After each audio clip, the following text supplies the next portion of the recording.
Welcome to Armchair Expert. I'm Dax Shepard. I'm joined by Monica Padman. Hi. Hi, how are the Emmy nominations going?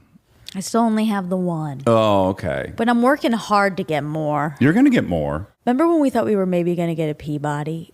Well, I kind of thought we were going to get a Peabody in a moment of complete arrogance and grandiosity.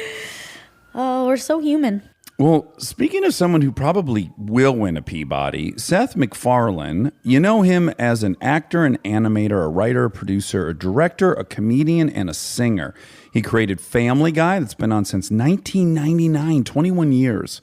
American Dad, The Orville, and Ted 1 and 2. He has a new album. He's also an incredible singer. His new album is called Great Songs from Stage and Screen. So cool. So please enjoy Seth MacFarlane. He's an armchair expert. He's an armchair expert.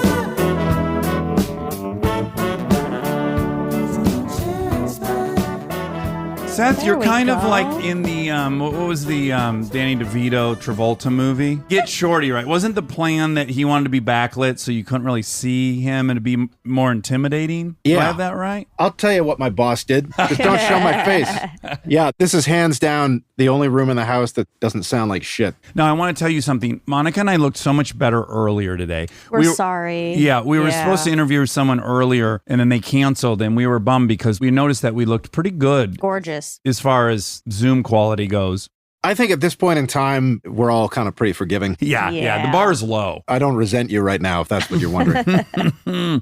Do you know about this thing, misophonia? No, what's that? Okay, so at first we thought it was horseshit. Our friend Ryan had it, and he's, by my estimation, just really intolerant of hearing noises come out of people's mouths. Yeah. He was laying it out like it was a real medical condition, and we were suspicious of it. But then we did 23andMe, and you get a genetic marker back for misophonia, like it's a legit thing. Intolerance to like mouth sounds. And then I got a little more compassionate about it. I'm not wild about listening to people eat cereal. Okay, you might have a little bit of it then. Yeah. What if you're attracted to the person? Like, what if it's a girlfriend Yeah, munching you know, on then- some Fruity Pebbles? That's what's called a hearty compromise. And does it kind of map like all things do? Like if the person is kind of unkempt, then it compounds it. Yeah, it's like a dirty car. Like you can tolerate a certain degree of mess in a car, but when like your feet aren't touching the ground and you're sitting in the passenger seat, which has happened to me, then it's too much. That's old McDonald's you got there. Now, this is neither here nor there, but my father used to sublease cars in Detroit. And at one point, he had subleased a vehicle to a gentleman.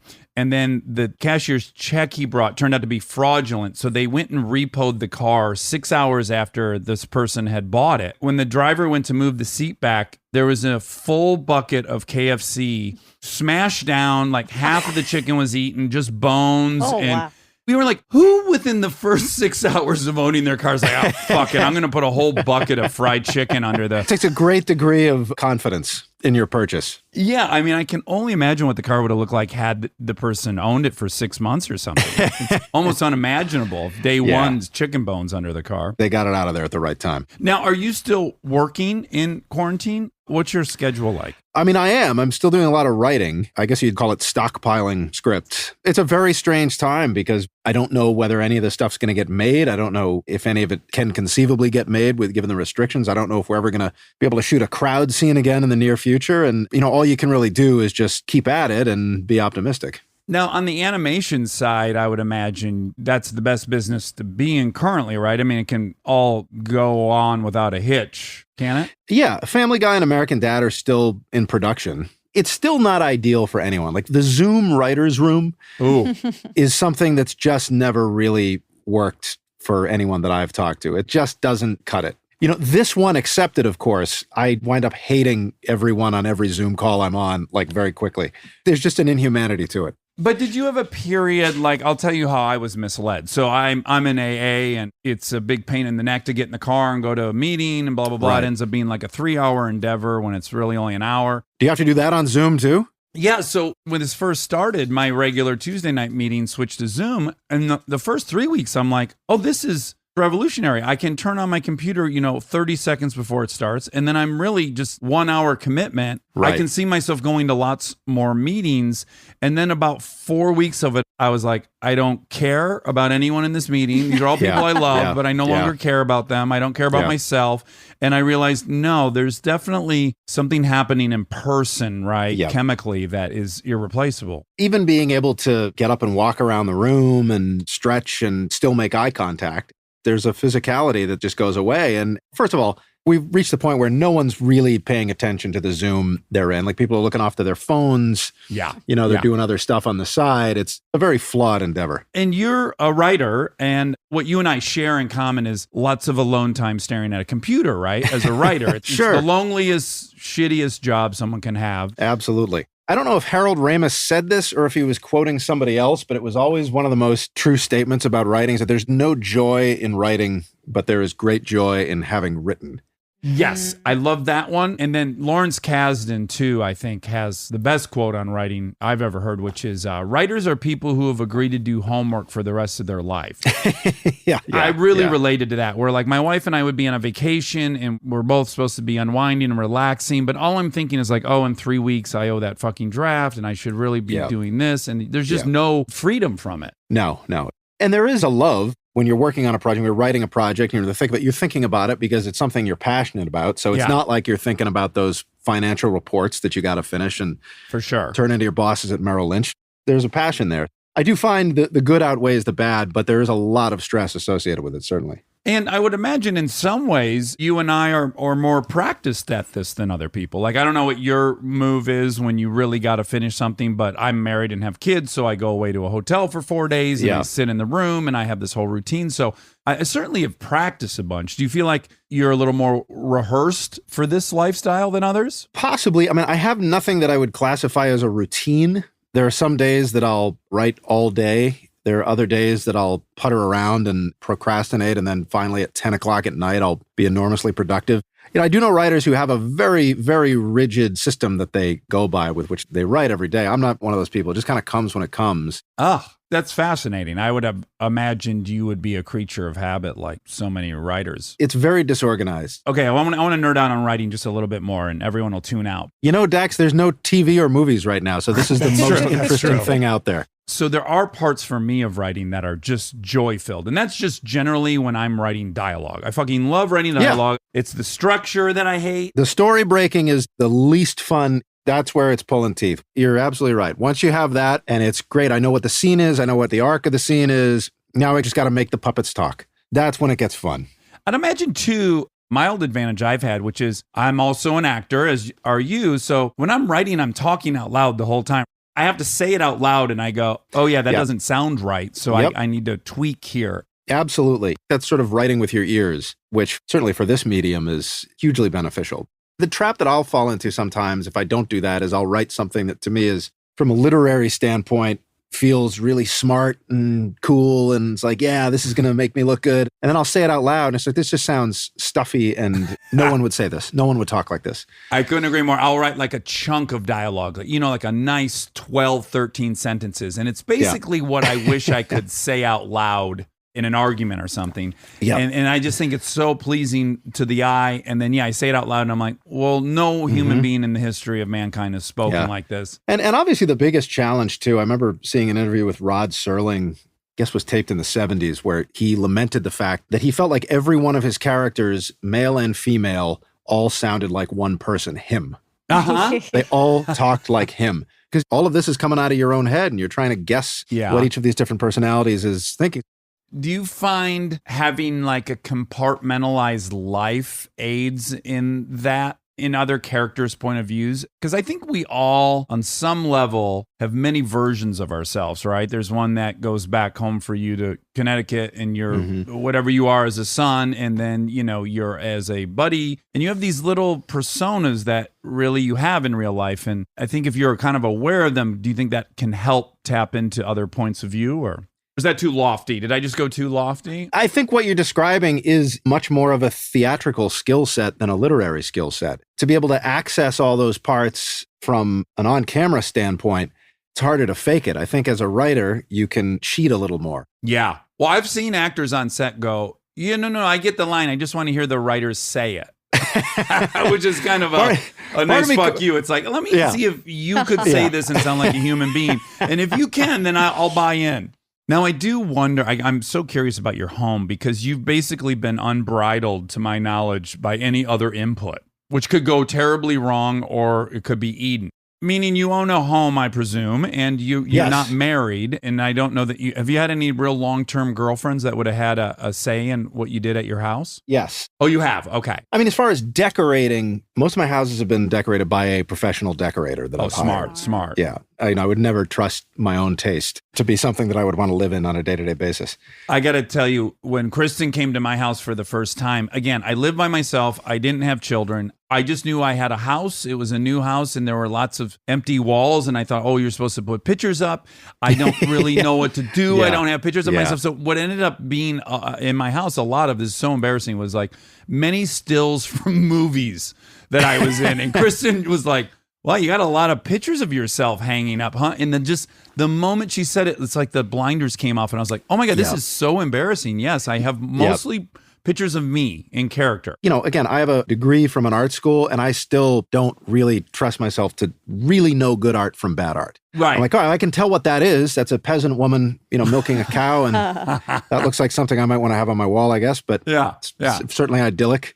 Well, it can be dangerous to be successful too in certain areas, right? Because you really start believing, I'm creative. I did this TV show. I designed the whole world, and of course I can pick out artwork. And then probably no, you can't, like most guys. It's like picking out furniture. I just don't know. There are people out there who have such strong opinions about those things, and I don't. So it's like, well, that couch looks good. Well, that couch looks good too. I don't know. But you talk to somebody else, and there's going to be a huge discrepancy. So I find it best to just keep your head down and right, not even think about that stuff. Now, did you like maintain one single room where you were like, okay, designer, this is going to be the ugly room that has everything I want on it, whatever fucking toys you collect or bullshit like that? Not really. I collect old books, so I have a library that sort of functions as that. But the only stipulation that I have when it comes to furnishings is just not too much form over function. I got to be able to sit down at the end of the day. Yes. And, be able to slouch like Archie Bunker. I got to be able to sink into those cushions. Absolutely. You need to be embraced at the end of a long day. My current debate that I have with my wife a lot is we're building a house and then we're at the decoration phase. And I'm out of it for the most part. But I will say, could you just walk me through how you're going to use that item where it's currently located? Because I just don't see that it could possibly function in the way that you want. Just walk me through the logistics of this thing. Okay, so I want to know how much of this is apocryphal and how much is real, because I recognize the slippery slope of doing interviews. You kind of throw something off the cuff at some point, and then that gets brought back up, and you're like, oh, that's sticking around, and that's kind of now, okay, I got to add to that. I certainly know for myself, there's a few things where I'm like, well, that got out of hand. You have to perpetuate the lie now. Yes, you paint yourself into a corner, and it might have just been a throwaway joke the first time, but you're not going to explain that to the next interviewer. It just keeps building. So were you actually able to draw Woody Woodpecker and Fred Flintstone at the age of 2? Well, that's what my parents tell me. Okay. And I have sketches that my father has saved from when I was a kid. I can't clock the chronology myself, for obvious reasons, but I've been told many times over the years, you drew this when you were 2. You were like trying to copy it off the TV with these stubby baby carrot fingers and trying to hold a pencil. And so that's the official story. Whether they're truthful or not, I don't know, but I got to figure, well, why would you lie about that? Other than a million reasons. Well, right. Now, at 5 years old, you were actually making flip books and stuff. You understood conceptually how the mechanics worked of a cartoon and that? In a very rudimentary way, yeah. There was no reference material that I could find. I think I remember running across one book at about 8 years old that was written by one of the professors at RISD, where I ended up going to college. And it was my first real education of exactly how this stuff was made. But yeah, I was doing flip books at 5, and there was a show when I was a kid on Nickelodeon that Leonard Nimoy used to host called Lights, Camera, Action. I vaguely remember that, yeah. And it was about like filmmaking and whatnot. And I remember they interviewed a student who had done an animated film. I think it was called Bandits. That was cell animation and looked enough like what I was seeing on TV that like, now wait a minute. I was like, this changes the whole ball game. Like right. This is not something reach. That's just done by shadowy figures out there in Hollywood using special paints and cameras that I could only dream about. And it's like, it was truly eye-opening that like, wow, this isn't Bill Hanna and Joe Barbera. This is just some kid. Right. It's not a magic trick. It can be done. Do you ever just think about how astounding it is that you could have even found this shit? Like, you basically got lucky that episode existed. Yes. I mean, now I think about if any of my kids express any interest in anything, within 5 minutes, we've got the world record holder. We've watched 12 videos. Like, Right. do you want to know about who did the most cartwheels? By God, there's a fucking dude who did a whole track of cartwheels in like under 2 minutes. He's like sprinting. But back then, you're just like, you have this interest and you just cross your fingers and hope there's an episode of your show that it breaks it down for you. Yeah. It is different now. Like the resource accessibility that you have nowadays, even just the ability to create animation.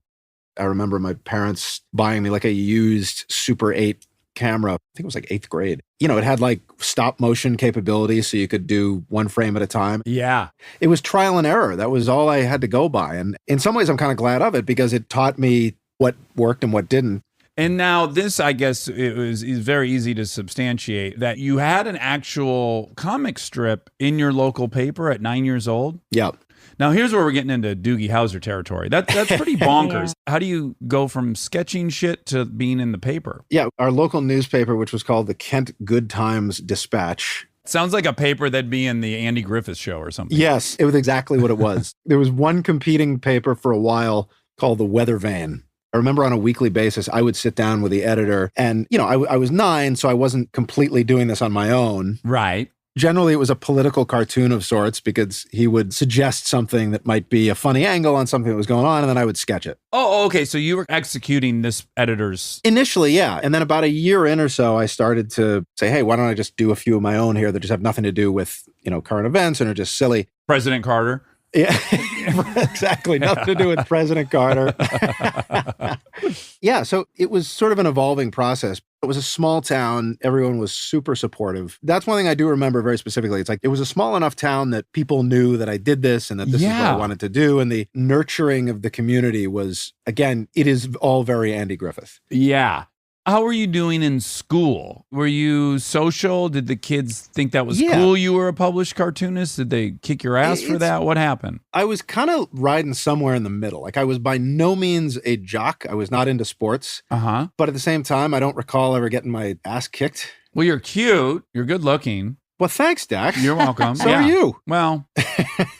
Listen, I think we're all doing okay. We're all doing great. But when I hearken up an image of that 9-year-old in my school, there were a couple of them, right? We had like a coin collector that somehow his grandpa got him into that, and that was his life. It was such a isolating pursuit that, you know, even if people wanted to be friendly with them, these kids were pretty in their own head. Were you that way? You know, I had my small group of friends that I was close to, but, you know, I wasn't out partying like some of my classmates were, but I was, you know, I was social enough that I had a normal childhood. I was definitely obsessed with what I wanted to do. Yeah. You know, having enough luck with experimentation that, again, this was probably unbelievably idyllic compared to what it could have been. But I do remember even from like classmates, people kind of having a curiosity about what it was that I was trying to do. And in 8th grade, I made a little animated film as my final project. Did they let you show it to the class? Yeah. Oh, that's so cool. As a comedy writer, I wish my childhood had been worse because the jokes would come a lot easier. You'd be a little better. Yeah, I think. It wouldn't be such heavy lifting. Okay, so what were your favorite cartoons in that era? What were you consuming that you thought was the high watermark?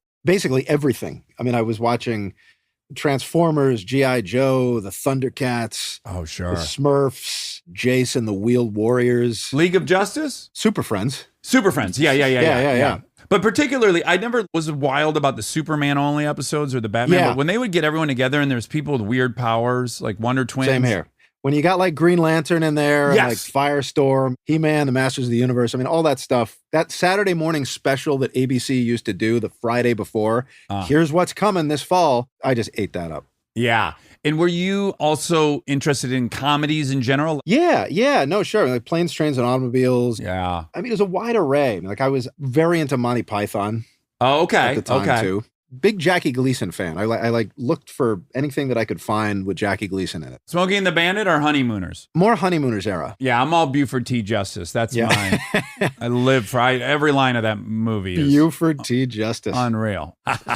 Okay, so when you go to Rhode Island School of Design, when you went there, was your fantasy or dream, I'm going to be an animator? I guess what I'm wondering is, writing is such a significant part of your success. I wondered, were you even thinking like, I'm going to pursue this and I'm a writer? Or were you just thinking I'm an animator? It was a little of both. When I started there, I was hell-bent on animating for Disney. That's what I wanted to do. They were having their sort of second golden age with, obviously The Little Mermaid, Beauty and the Beast, and those movies that were just kind of rewriting the rule book, and I was all in. At the same time, there were several things that happened at once. I started doing stand-up when I was in college, and The Simpsons premiered. And once again, rewrote the rule book. It was the first time I really was conscious of the fact that, this is actually making me laugh out loud. It's not like I'm watching Bugs Bunny or the Flintstones or, these shows that are comedies, but I'm acknowledging it's comedy, but it's not making me laugh, but I still love it. For sure. And that was what changed. It opened this whole new world, like, oh God, I can do animation now for people my age. Yeah, I was going to say, prior to The Simpsons, I have to imagine, I'm no historian on animation, but that's the first time that you could write for adults. Yeah. Look, man, before that, it was Fish Police. That was it. And when did Beavis and Butthead come out? That was around the same time, I think, wasn't it? Right, and that was, again, another thing where you're like, oh, this is an adult cartoon. Yeah, groundbreaking. So is that like a good school for animation? I would have never... Very. It's very good? Yeah. Okay, forgive my ignorance. Is it the best? Isn't Cal, the one out here in Pasadena, really good? Cal Arts is good. Cal Arts is very good, yeah. Okay, so where's Rhode Island in that hierarchy? I initially wanted to go to Cal Arts because I remember at the time they had a very good training program if you wanted to work for Disney or like a pipeline, right? Yeah, exactly. Yeah. I just didn't want to live that far away from Connecticut. Yeah. But what I found with RISD that ended up working out well for me was that it really wasn't one specific style that they were training you in. We learned cutout animation, we learned cell animation, we learned claymation, stop motion. They taught us everything. Yeah. And then said, great, now figure out what it is you want to do and go do it.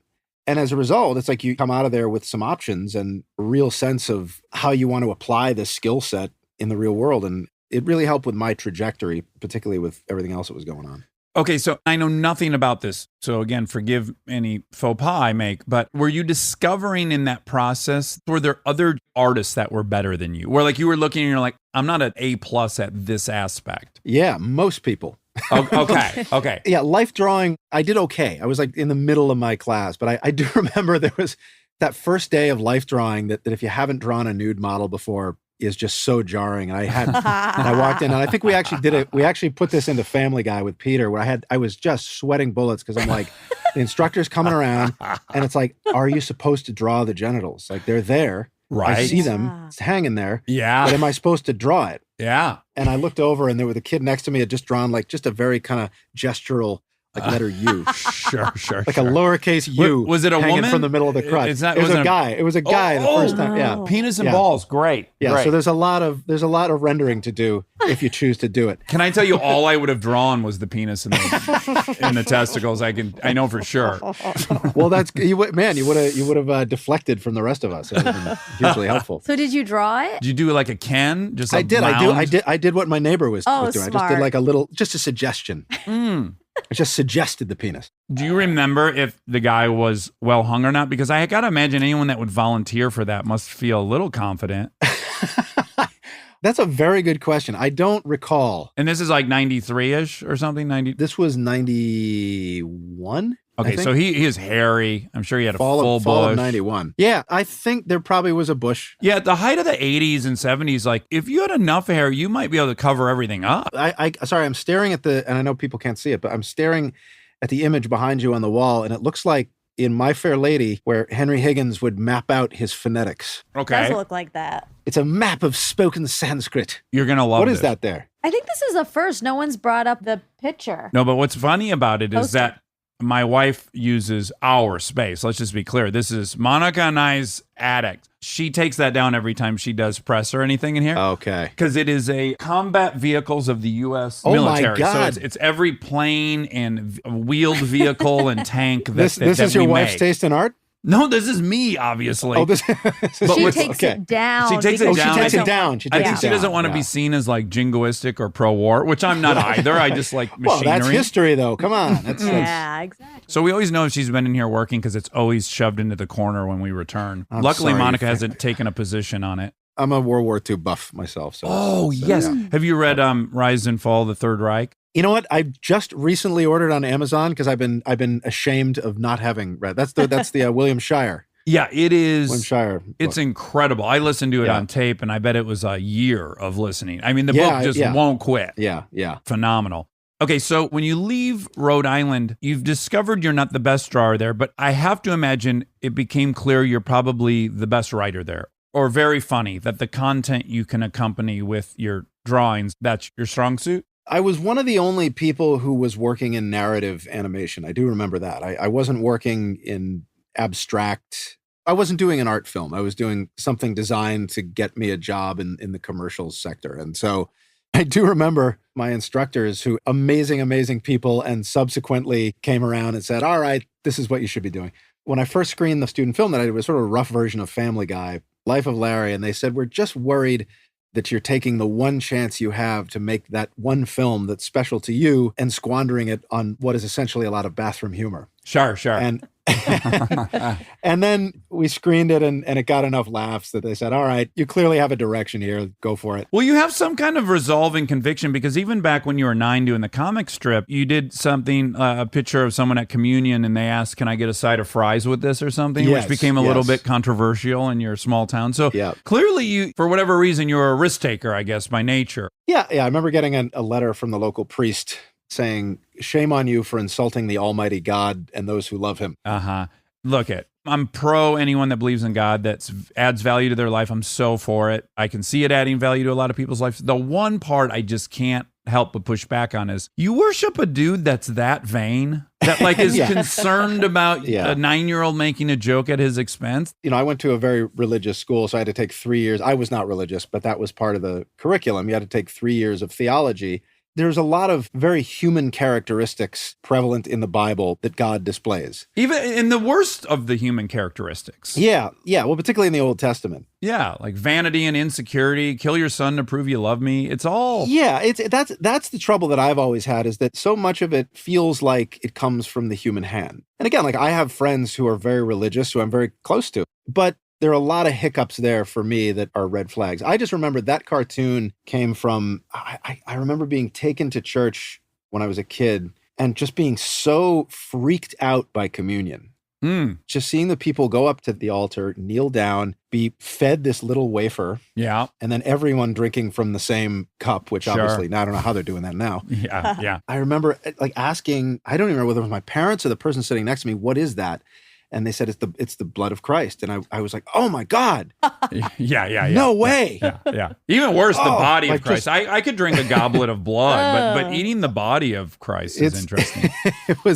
It was a very jarring experience as a child. I too attended a lot of Catholic masses with my grandparents and my mom for a spell. And yeah, I was more just, I wanted to know what it tasted like. Like just the snacker in me was like, what is that thing good? It looked, They did everyone's make it look cooking. good. Yeah, and I think you're not supposed to chew, like you're not supposed to, really get into it. You're supposed to kind of let No. it pass. Because it looks like a Necco wafer. Yeah. And Necco wafers, depending on what color you get, they're good. Yeah, or a Nilla wafer. A Nilla wafer. Yeah. All members of the wafer family are welcome. Yeah, it's hard to find a bad wafer.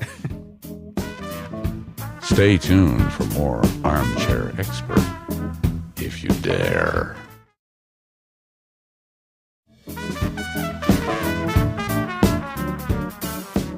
Okay, so you leave there and then you get a job with Hanna-Barbera. Now, had you at that point come off Disney a little bit, or were you stoked to I be at did. Hanna-Barbera, or? Yeah, by that point, I had veered away from the Disney side of things, mainly because it was all about primetime animation at that point. That was really what was, again, The Simpsons had just rewritten everything. Yeah. But yeah, I was thrilled to be working at Hanna-Barbera, because of their history and their, what better place to learn television animation than the company that invented it. But also, they had begun this program called What a Cartoon that was deliberately going out of their way to seek out very green, brand new, untried young animators and to give them a shot at making a 7-minute short, which would air on Cartoon Network. So the timing for me, I've worked hard throughout my career, but luck is also not to be underestimated. Like the timing of a lot of this stuff, it's like Mr. Magoo driving the car and that strut comes in at exactly the right place so he can drive across. Yes. It's the big part of it. And that program was, couldn't have come at a better time.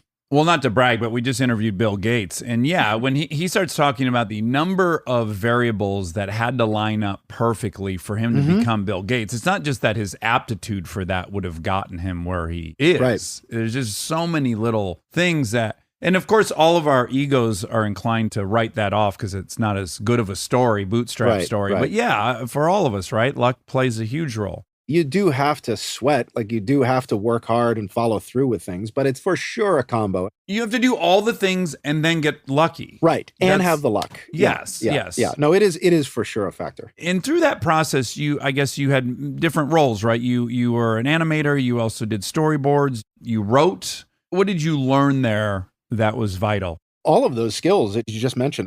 I'd started as a storyboard artist. Actually, no, that's not true. No, because they figured out pretty quickly that I was bad at that. And so they hired me as a writer. I spent most of my time there writing for a show called Johnny Bravo and did a little bit of work on Dexter's Lab and Cow and Chicken, which are now, I guess, sort of classics to a certain generation, which makes me feel very old.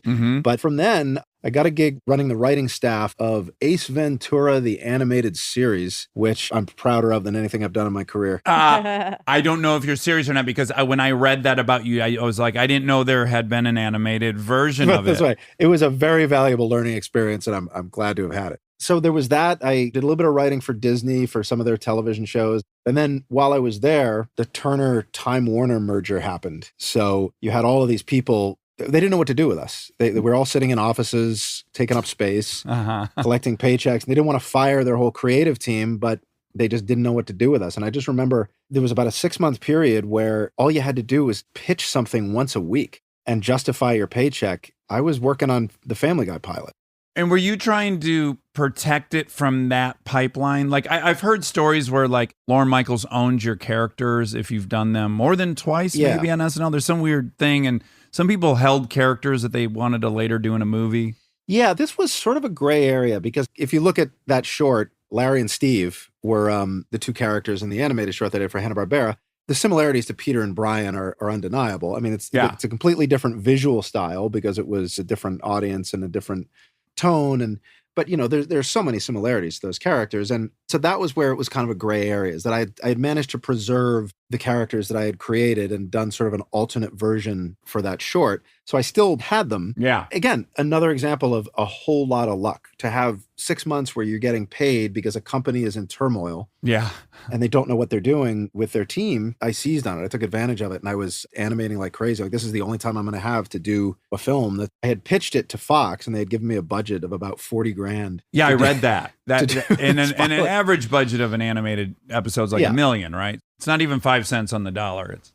Again, it was a confluence of events. Now, when you became the showrunner of Family Guy, you were at that time, and maybe it still stands as the youngest showrunner ever in Hollywood. And I wonder what like interpersonal struggles were there being a 24-year-old boss and trying to run a writer's room and having not done it and all these things. Like, was that a challenge for you? It was as much of a challenge as it would be for anybody. Yeah. That's where I credit my parents for having given me the political skills to know what it was that I wanted, but at the same time be conscious that it was a collaborative effort. I struggled at the beginning to learn that on the job. I was surrounded by people, every one of them who were a lot more experienced than I was.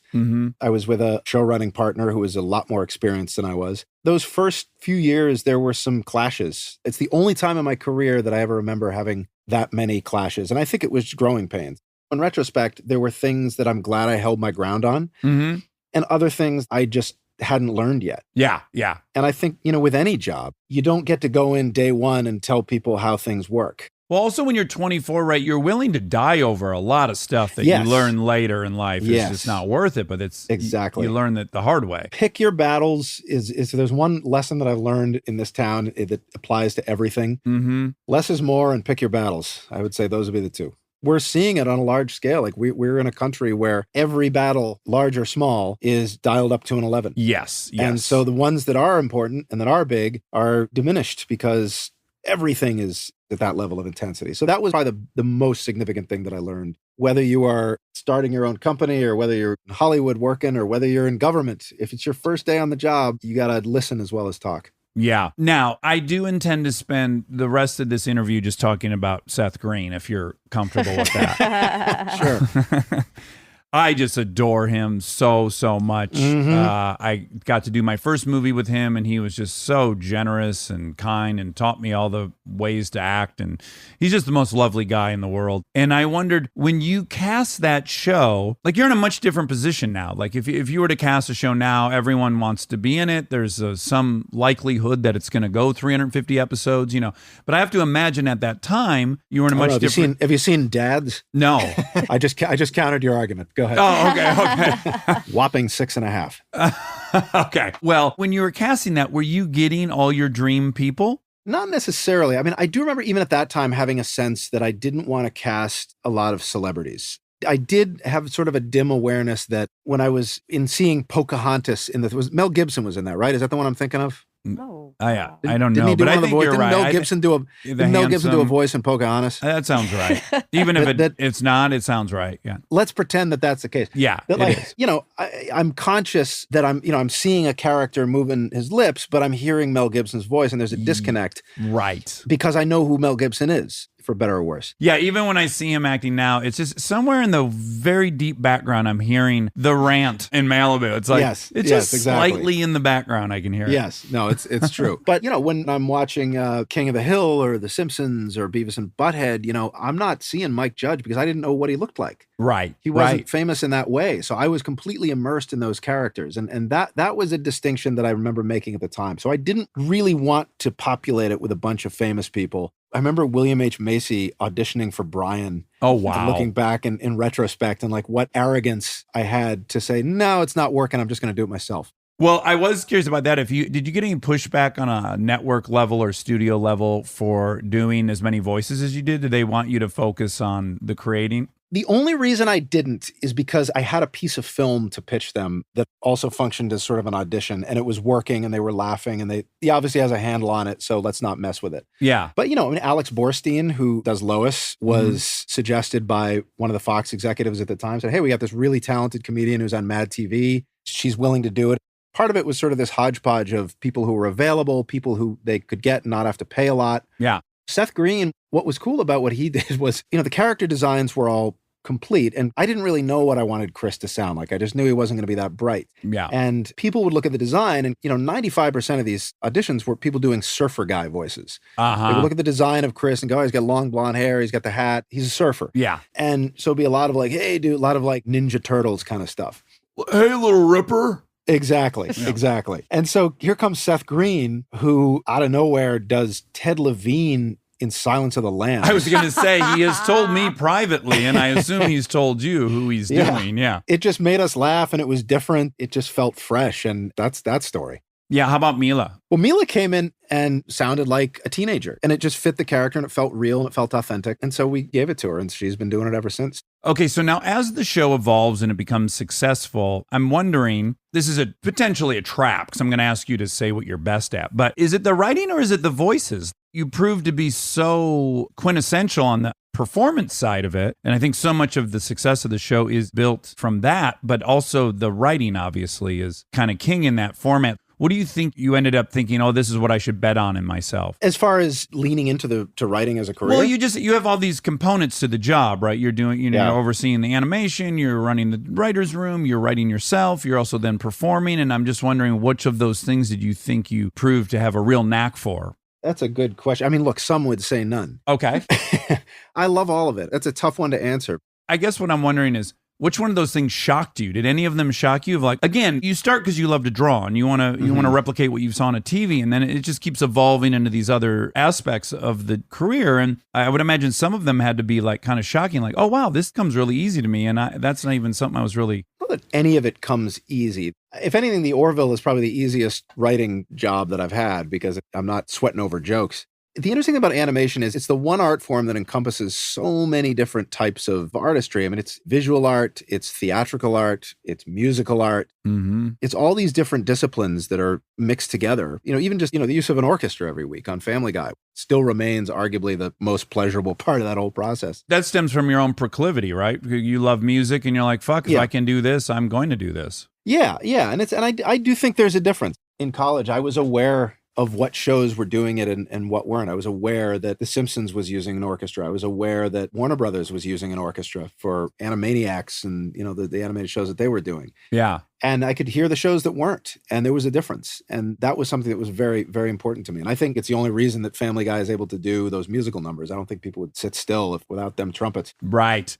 Now, as the show becomes crazy successful, I think all of us in this business start becoming aware of what an insane amount of money you're making. You're the highest paid showrunner. Maybe you still are. Had that been a part of any of your fantasies? Like, did you think that much money would accompany this endeavor? Because I guess prior to Groening and some of those handful of guys, it's not like people became billionaires in animation. That starts with The Simpsons, right? Yeah, I know. That was something I did not predict at all. Not the highest paid showrunner, but thank you. You're not? Who's above you? Oh, God, I got to figure Chuck Lorre? Ryan Murphy's got to make more money than me, right? Chuck Lorre? I don't know. Well, I'll look it up for the fact check. Oh, yeah. Chuck Lorre has got to make more money than I am. I'm definitely not at the top of that list. Everyone like you that I've interviewed that has amassed like some great fortune, I think 100% of them were not pursuing money. It doesn't make you any happier if it helps. Not that I'm unhappy, but it doesn't affect it. It depends on how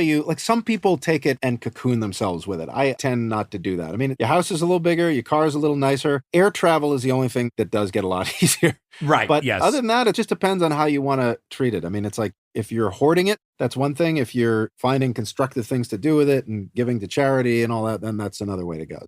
I'm not a hoarder. But did you derive any self-esteem from it? I mean, I just look at Howard Stern, who I've always worshipped, but I know when he went to Sirius, right? And then it became kind of public knowledge that maybe he had gotten some hundreds of millions of dollars. It did perception-wise click him into some other zone where even people maybe that previously wouldn't have gone on his show, they come in and they kind of revere him in a way. It'd be naive to assume it doesn't come with some status element to it. And did you derive any self-esteem from that? I suppose to a small degree. I mean, who wouldn't? It's just a little bit of an extra boost, especially for somebody who was sort of an introvert in school, but not significantly. Look, I've had enough projects that have had the shit beat out of them from critics, and that humbles you properly. I don't ever recall at any point in my life being super confident in your financial success No. or just period. There are creative things that I've been confident. Like I'm confident that if I'm having an argument about does this story point work, do we need to change this part of a script? There's confidence there. But as far as an overall self-confidence, that sort of alpha mentality is something that's foreign to me. Okay, I think that's very healthy. I think I'm perceived as somebody who has a lot of confidence. Oftentimes when I'm offered acting roles, it's always that character that's like kind of cocky and has a lot of swagger. And it's always really hard for me to lock into when I'm not doing a voice. Right. I'm not doing a character voice. One of the things I thought when I was learning about you today was you kind of had it made in that all the upsides of this business, in my opinion, are like the many great people you get to work with and collaborate with. Like that's worth $1 quadrillion. Oh, yeah. It's not the part they fantasize about, but it is the part that should be fantasized about. It's so wonderful. Right. So you had money and you really get to be around everyone. And then you went and made yourself famous. And I just wonder, was that the right move? I think of Bill Murray's, my favorite quote of his is, if you're thinking about becoming rich and famous, I just recommend the rich part. Yeah. There is some intelligence to that. I mean, I don't know. That part of it is fun too. My sister and I both grew up doing a lot of theater when we were kids, mostly musical theater. The performance part of it is fun. I had a blast doing the Oscars. That was what really tipped the scales for me as far as, okay, well, once I do this, there's no going back. And it was a blast. Oh, you aimed for the fences. I got to say, I don't know that anyone had seen you perform and then you sing and dance and you do all this stuff. It's like, of course, people think you're confident. That took an incredible amount of confidence. I think what did it was, I'd done some hosting, but not anything to speak of. I hosted some Comedy Central roasts, but I think what finally tipped the scales, I presented at the Emmys and I didn't show up for rehearsal. And I had walked on stage. I had no idea where the mic was. And I was just talking. And I was standing here and literally like next to me, some producer backstage like raised a mic up from the ground so that I could speak. And I didn't see it. It was right next to me. I didn't see it. And I was like, oh, it's over there. And I walked over and, the whole time I was kind of privately panicking, but I guess it was hidden enough that they're like, all right, during a crisis, he's going to be okay on his feet. Right. So what you learned there is you can survive the experience. Yeah. That part of it is fun. I loved making that Western. I've had a blast doing the Orville. Like Ted was fun. You want to be able to play in the sandbox with the other actors, Yeah.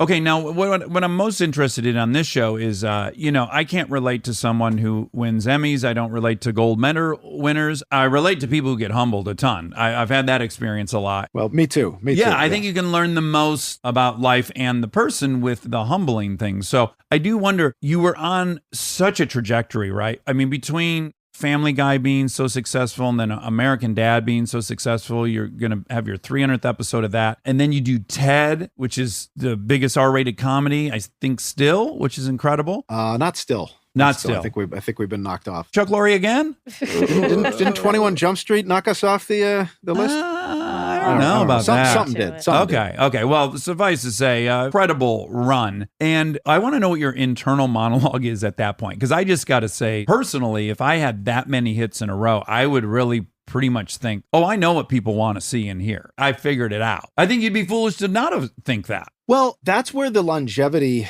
of Family Guy is unique. It's because it's animated and because it's now, essentially self-run. I mean, the same people that I was working with for years on that show are now running it. Yeah. It's an enormous luxury. It does enable the ability to do things like the Western, to do things like the Orville, to experiment with things that maybe I might fail at, but there is that safety net. Yeah. If Family Guy ever goes off the air, then I'll probably have to reassess. Do I want to find some way to keep milking that cow? But I think it gets a little dull for me to be doing that over and over and over. I like things that scare me a little bit, things that I haven't tried and things that I could very possibly fail at. I would imagine for you too, just having an excuse and a requirement to learn is always wonderful, right? Like if you just do the same thing, you're never ever forced to be a student again. And some of the most pleasurable moments in life are like really taking on something new. It's fun. I mean, it's fun. It's scary and it's stimulating. I mean, I had no idea what I was doing when Ted began. I walked on set and I had to project this air of experience and authority so that the crew would feel like it was worth their while. But really, I had no idea. I mean,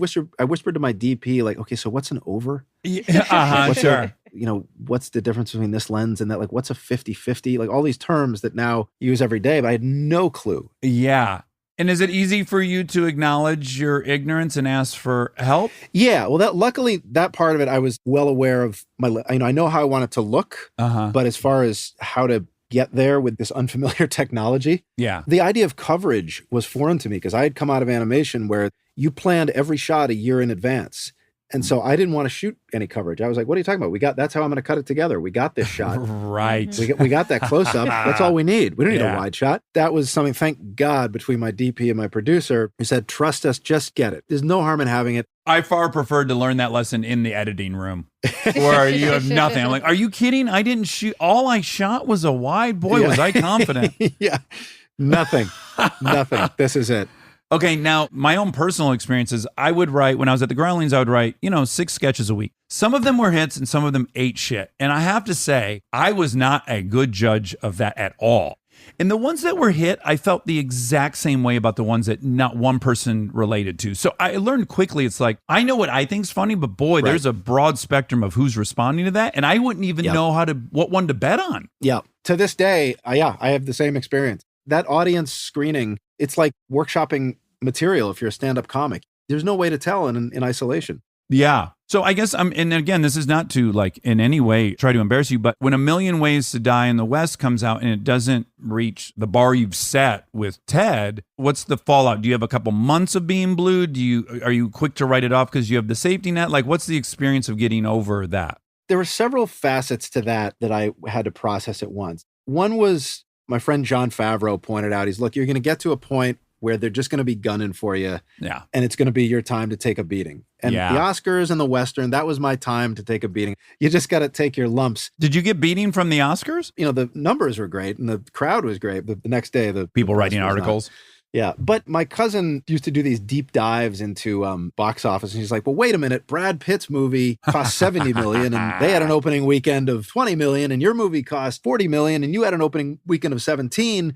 both of those movies are hits or both are failures. It can't be one or the other. Yeah. And so you got shafted. So that was like, all right, well, yes, obviously there is some knife sharpening before it even comes out. But it was also more than that. It was that, Ted was a blessing and a curse. Like if Ted hadn't done what it had done, the bar wouldn't have been set so impossibly high. Like I could go my whole career and most likely will, and not do something that is the monster success that Ted was. It was a freak of nature. And it's like, again, there was luck in there too. Yeah. Was it hard for you to cast that movie? Or because if it was your directorial debut and you get Wahlberg, who's on top of the mountain at that time, was that challenging or was it easy? We both had the same agent who believed in the project, really, I think, encouraged the two of us to work together. And it was just a fantastic experience. You mentioned you're not very alpha, Ian, and I've met him a couple times. He's incredibly alpha. I guess in some ways he does have a very subdued side. Like there's a very quiet side to him when he's working. I could probably count on one hand the times we've just gone out and just socialized for the hell of it.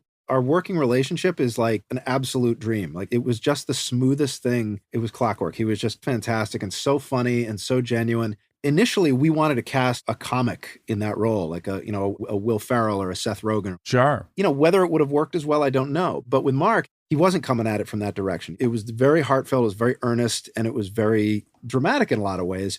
And it worked so well. I mean, even when you watch the footage before we put the bear in, he's so invested in it that you realize, like, as brilliant as that VFX work was, like how much of it was also the reality that he was endowing this thing with. Yeah.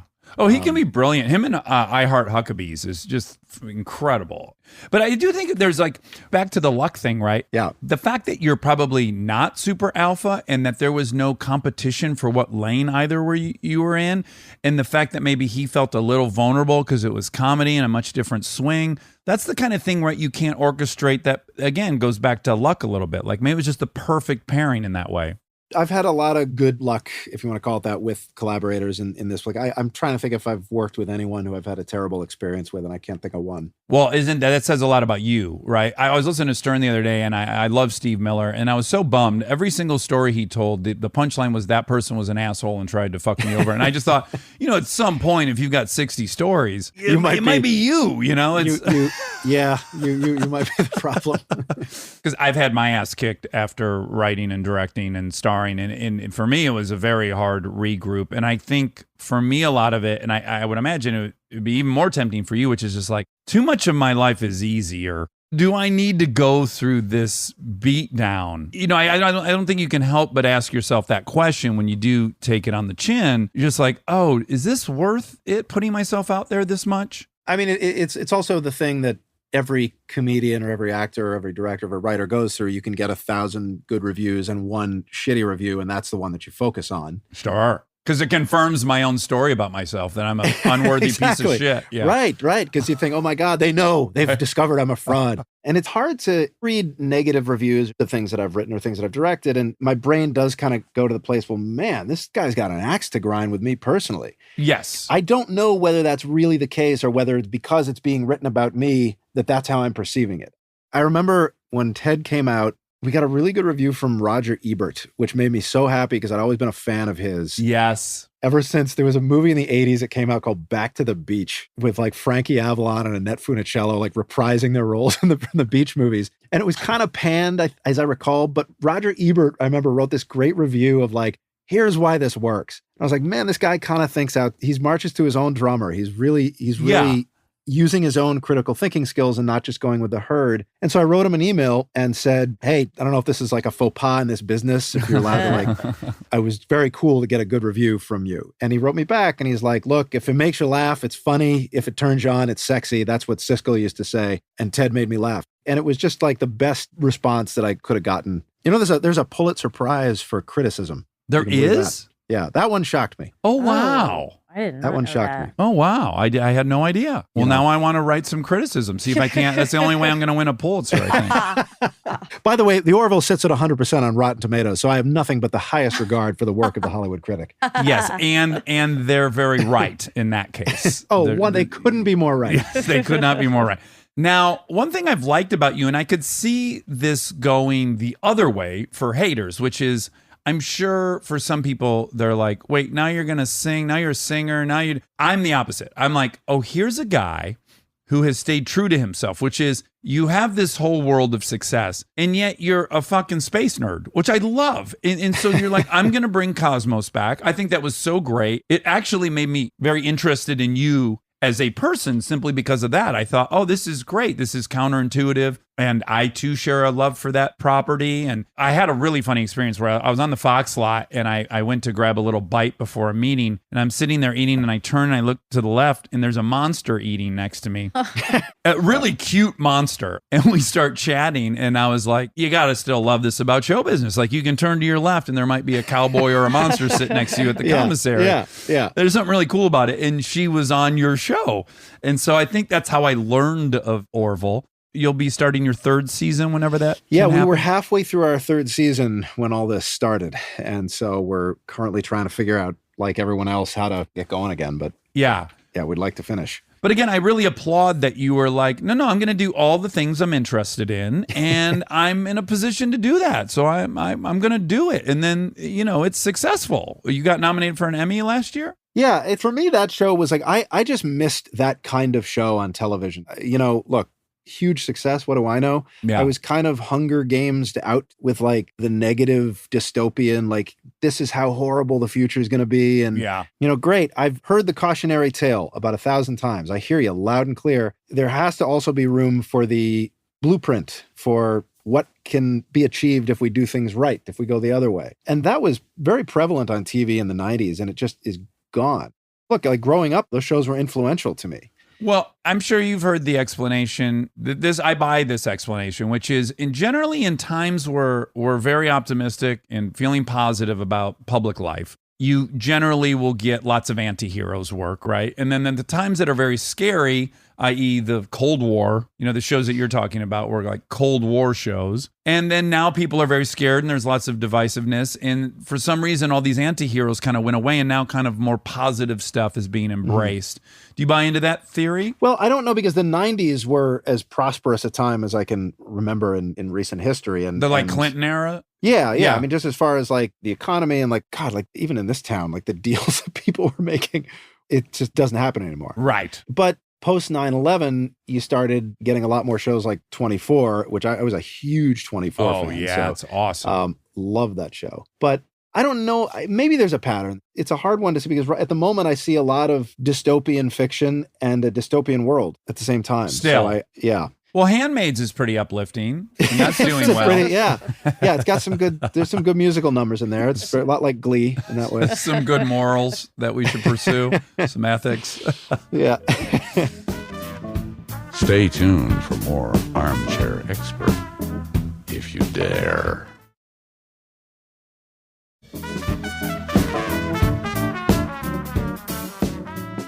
Okay, now, did you have any reservation about being public about loving to sing and pursuing an actual music career? Were you nervous that people would be hypercritical of you? Did you have any apprehension about that? I didn't, because it wasn't something that I sought out. I had done this variety show. I hope I'm getting this timeline right, but as I recall it, we did this variety show for Fox, Alex Borstein and I. It was like a one-off, and with an orchestra. Was it Universal Republic Records approached me and said, hey, do you want to do some kind of an album with us? We liked the special. And I said, well, what? And they said, I don't know, whatever you want. And I said, well, could I just do just a bunch of songs? Like standards or? Yeah. And they said, sure, whatever you want. And so it was presented to me and I snapped it up because I was a big fan of that kind of music. I loved Sinatra. I loved Dean Martin and Crosby and Vic Damone and Mel Torme and Gordon McRae, like all these vocalists. And so I took advantage of the opportunity and loved working with orchestras. My whole family had sung. My dad sang, my mom sang, my sister sang. So it was always a part of our lives and part of my childhood. And it was something that was too good to pass up and did well enough to keep it going. I said, oh, this can be a great kind of side gig. I enjoy it. Yeah. It's not going to be what pays my mortgage, but... But you were nominated for a Grammy. Yeah. That's phenomenal. That's incredible. Are you almost an EGOT? No. You got to win, I think, to be EGOT. No, there's been if nominations counted, I guess, Okay. Yeah, you're an We'll EGOT count it. nominee. but they don't. They don't. I've never been nominated for a Tony, Yet. We'll get so you there. so yeah. nominations do not count. So I'm nowhere near being an EGOT. Okay, so I guess one of the things I'm curious about is, well, let's talk really quickly while we're on the topic. You have a new album that's coming out really shortly here, right? Great Songs from Stage and Screen. That's your next album? Yes. Okay. You seem unsure of that. Or did I say something wrong? You're like, yeah. That's the title. No, I didn't realize that was the end of the sentence. Yeah, I guess my cadence can be misleading sometimes. It's like you're talking to a Scottish guy all of a sudden. Your new song, Great Songs from Stage and Screen? Great Songs from Stage and Screen. It's a fun series of up-tempo tunes and ballads that are all from a show of some kind, whether it be an old film or an old Broadway show, and some more well-known, some more obscure. It's very light. It's a very light album. Do you tour ever? Do you like go perform? I have. I mean, not like a regular tour. Like what I have done in the past for a number of years in a row, actually, is to sit in with symphony orchestras. Like I'll take my conductor, Joel McNeely, and our rhythm section, and we'll do a show with the Boston Pops or the San Francisco Symphony or the Chicago Symphony or Philadelphia Symphony. So we've been all over the country with orchestras, and it's fun because we bring all of our charts and you play those songs with a 90-piece ensemble. It's the best. Do you feel some safety in that? Like to me, I guess the reason sketch appealed to me more than stand-up is like if I died, at least I'd go backstage with the people I died with and it'd be funny. Yeah. I would imagine that having that armament around you is a little bit of a cloak. Oh my God, yeah. Yeah, you can sing in a mediocre fashion, and with some of these orchestras, it's okay. It's still a delightful night, I imagine. It's still a delightful night because they sound so good. Yeah, it's a musical pillow. Okay, now your output of work is so enormous, and as we've learned, and I was already suspicious of, it's money's not driving you. So I'm curious, what is the engine for you? Well, it depends. If it's something that I'm taking a personal interest in, then it's just purely for the creative pleasure of doing it. I mean, things like Ted, things like Family Guy at the beginning, things like The Orville are shows that I've been directly involved with. And I mean, even Cosmos, that was Ann Druyan's baby. And she and Brandon Braga were the creative muscle behind that. With Cosmos, I was more of a conduit to help get it promoted and get it on Fox. But have you developed a personal friendship with Neil deGrasse Tyson as a result? Yeah, I met Neil through this organization called the Science and Entertainment Exchange in Hollywood that I believe started by Jerry and Janet Zucker.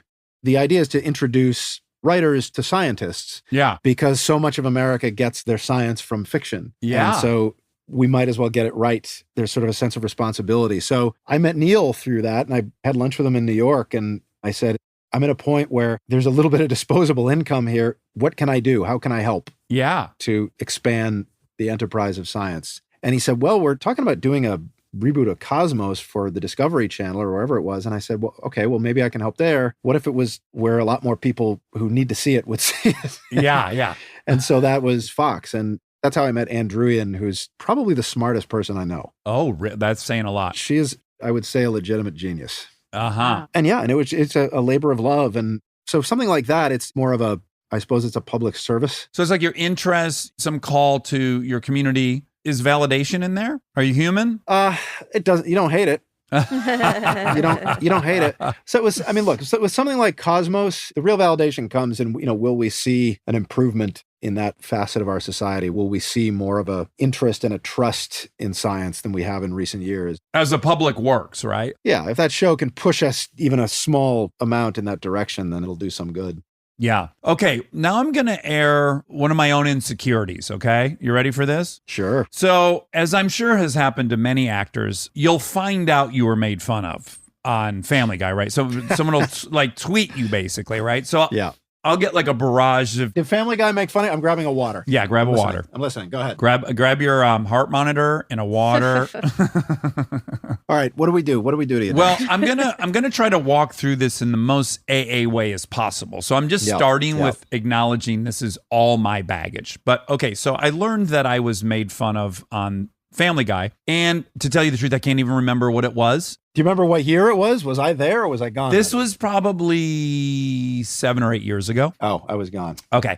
My good friend Bradley Cooper, he became aware of like there was a whole episode basically against him in some capacity. That one I was there for. Okay. So here was my thing. I was fine with it. I think in general, like Family Guy makes fun of tons of people in pop culture, right? I guess when I looked at all that, and I know that was part of the bread and butter of the show, I'm smart enough to go like, yeah, you're totally punching up. It's not like you're making fun of orphans, or disadvantaged people or anything. So clearly there's really nothing to feel that bad about that you're making fun of celebrities. I've happened to see where it did hurt some people's feelings. I was fine with all of it, but I have to say when you hosted the Oscars, I was a little bit like, well, hold on, you can't skewer everyone and then also want to be in the group and be friendly with everyone. And I felt this objection, and I think I voiced that to people like, well, no, you pick your lane. Either you fucking want to shit on all of us or you want to be a part of us, but you shouldn't get both. But again, you're Ricky Gervais or you're Billy Crystal. Yeah, a little bit, and but at the same time as a human, I'm like, well, of course you'd want to be accepted by all your peers. And of course you are in that group. So it's not really hypocrisy, but for whatever reason, the whole thing was a bigger deal in my mind than probably deserves to be. And then I just felt like I wanted to share that with you. Yeah, I mean, part of it is the atmosphere of, and I don't know if this is the case for all comedy writers' rooms. It was certainly the case for our writers' room. Like, it was ruthless in there. Sure. It was like, you came in experimenting with a new hat, and it was all that was talked about that day. You got a very specific kind of haircut, and that was the conversation for the day. Right. In some ways, it was like, oh, whatever, this is like, everybody does this, right? Yeah. Coupled with the fact that my experience hosting was roasts. I had hosted Comedy Central roasts. Yeah. That was pretty much the extent of it. Yeah. And those, again, just so you know where I'm coming from, I think they're brilliant. They can be. Yeah. They're just not for me. Like, I've been invited a lot of those. I've been asked to be a part of it. I'm like, no, I'm a sensitive creature. Like, you'll make fun of my nose and 3 weeks later, I'll still be thinking about it. Or you'll make a joke about my wife and it'll bother me. I'm just not thick-skinned enough for it. So it's just my own personal weakness in that category. Yeah. And I get, like, on the one hand, like, when Ricky Gervais takes heat, I always have to roll my eyes a little bit. It's like, well, again, as you say, like, these are people at the top of the fucking food chain. Yes. They're fine. Yep. They're okay. Yeah. They're going to be able to take it.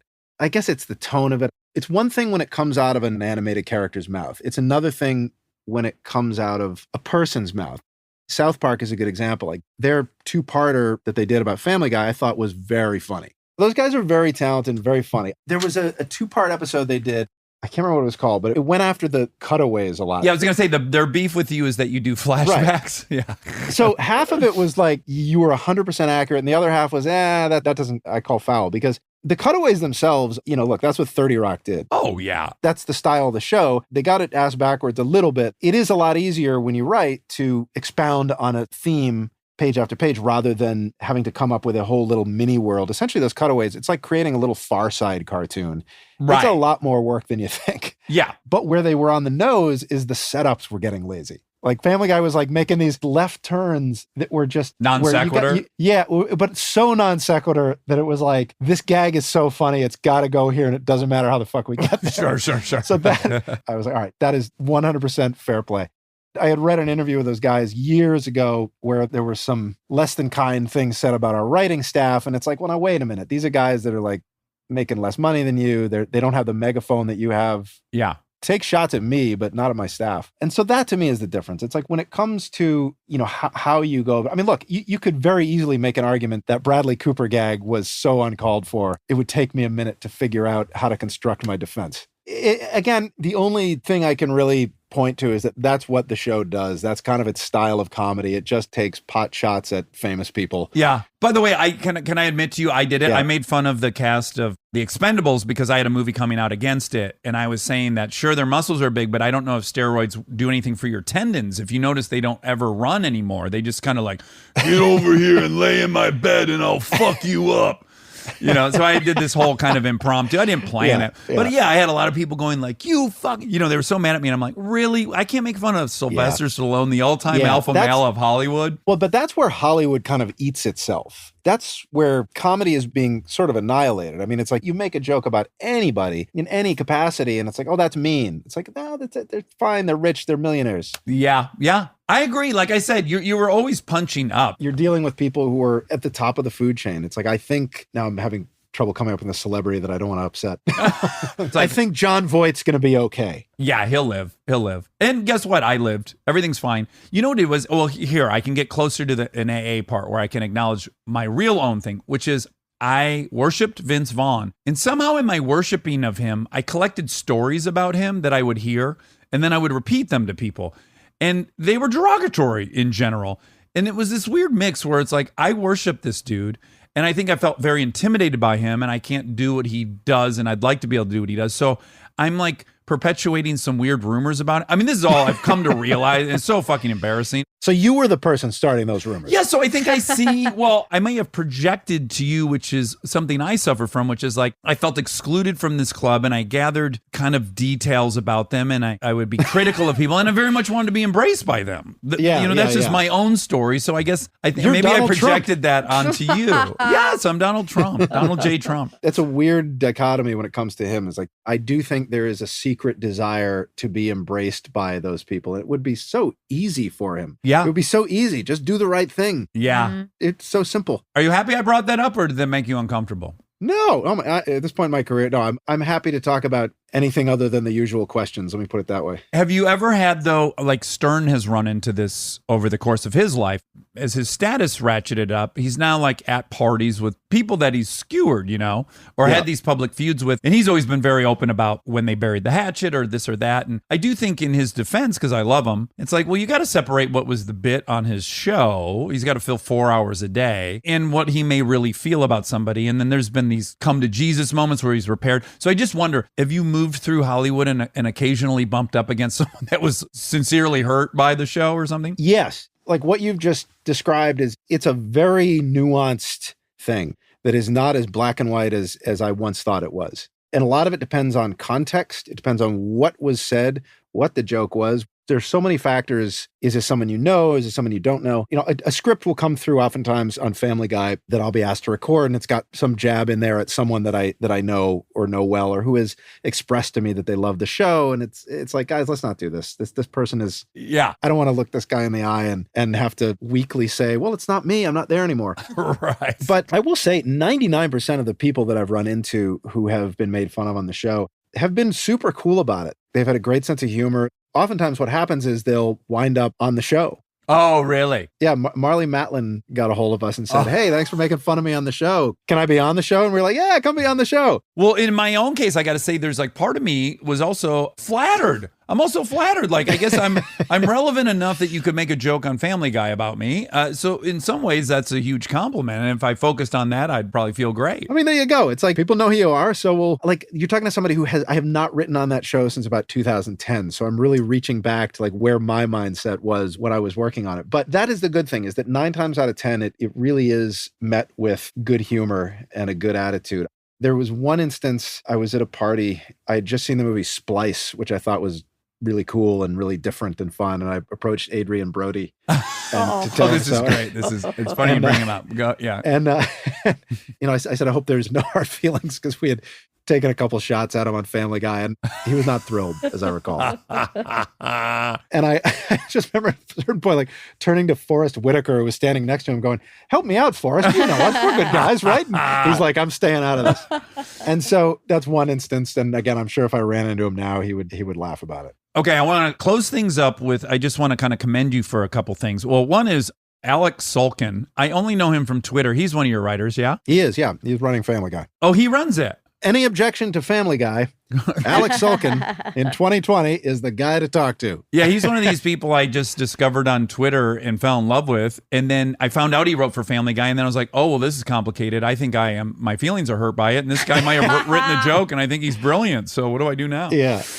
You're very generous, and I think it's really rad. I think it's something you see maybe in people in their late 50s or 60s, or they get married and they want to do something. But you're very involved and you're very generous with a lot of different organizations. And I'm wondering what compels you to be that benevolent. As opposed to malevolent. Yeah. Well, like I said, I'm a selfish pig. If it wasn't for my wife, I would donate nothing. So again, that's just my family. That's how I was raised. If you have money, that's what you do. If you're able to help, you help. Yeah.